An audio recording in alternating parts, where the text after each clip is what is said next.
Far and away, the question I'm asked probably the most about my die casts that I light with LEDs is, why do they cost so much?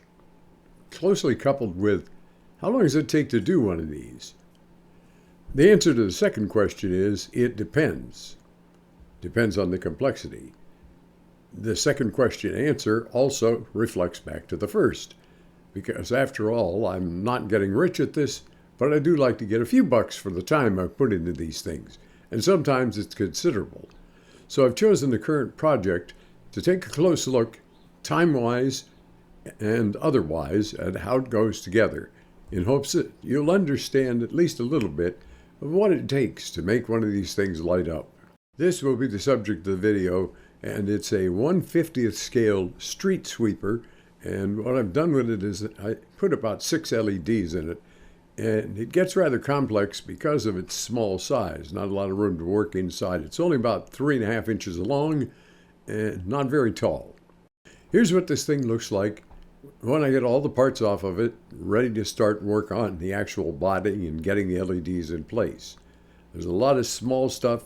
I usually put it in prescription bottles that I have laying around just to keep from losing it, because there is more than a 50-50 chance that I'm going to lose something. This hunk of clear plastic is actually the front and rear windows for the street sweeper. The side windows slip in separately, and this goes right up against the roof. Well, the problem is I've got to get an LED through the roof to be the flashing light on top of the street sweeper. So I have to drill a hole in this thing to get the wire through that, and that's why it's got a hole in the corner. Ultimately, I had to enlarge that hole, as a matter of fact, just to keep the light from flashing into the whole piece and blooming throughout all the windshield and the back window. The next thing I had to do was, of course, drill holes for all the lights to come in or out, as the case may be. So I drilled them in the front for the headlights on each side, and the same deal on the back for the taillights. I didn't show it in pictures here, but I also ultimately drilled a hole right through the center of the back to put a flashing orange light back there as well. The bottom plate, or the chassis, if you will, of this die cast also had to be modified because it has to clear the tail lights, because they're going to have Bondic on the back of them, which is the material that I use to set them in place. So I had to cut a couple of notches in this base plate so that it wouldn't rake those right out of the holes when I put it back on the model later. What I failed to get a picture of was a hole that I also had to drill in this plate so that the lead could come up from the power source beneath the train layout to get into the street sweeper and make the LEDs work. But I did drill that hole. These pictures show the LEDs in place without the wires connected. And gradually you'll see I've started twisting them together. There are 6 LEDs, which means 12 wires, all had to come together into 2 to come out the bottom of this thing and connect to the power source externally. The other thing is that these LEDs come wired on a 8-inch length wire for each one. The LED at one end, a resistor at the other. They're magnet wire by and large, and if I cut that, it's very difficult to splice, so I really have to deal with that 8-inch length of wire on each one of these. And 6 times 8 is 48, which means roughly 4 feet of wire have got to be hidden in this vehicle underneath, in that tiny little triangle space in the back. And the way I've done that is to coil them around a toothpick if I can, and just generally stuffing wires and clipping down what I can here and there to get it all to fit in that tiny little cavity.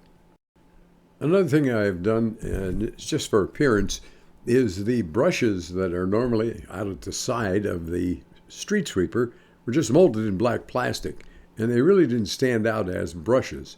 So I just took some, I think it was called some shade of ivory paint, which I had around, and just very casually put it on there to replicate the kind of whitish and dirty look that these brushes normally have on one of these machines. And another thing I did was, on the front there are 2 large things that stick up that are actually mirrors on the real Pelican sweeper, and on this thing again they were black plastic.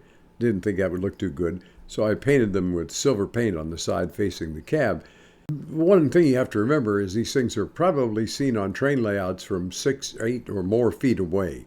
So in these close-up photos, you may see some things which you would not see at the distance that they are out on the layout. It may look a little less than perfect, but it has the impact it has to have at a distance.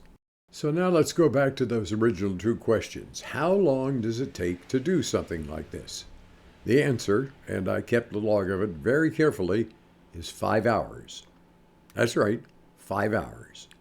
Now, between buying the street sweeper and the parts I put in it, I have about $30 in it. The price on it is going to be $70. That leaves $40 for me. 5 hours, $40.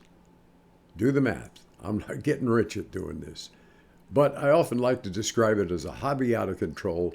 I still, to this day, 12 years or so into doing it, just really enjoy.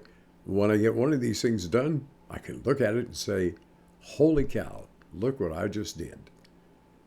And I think you'll feel that same way when you see this video of how this thing looks when it's finished.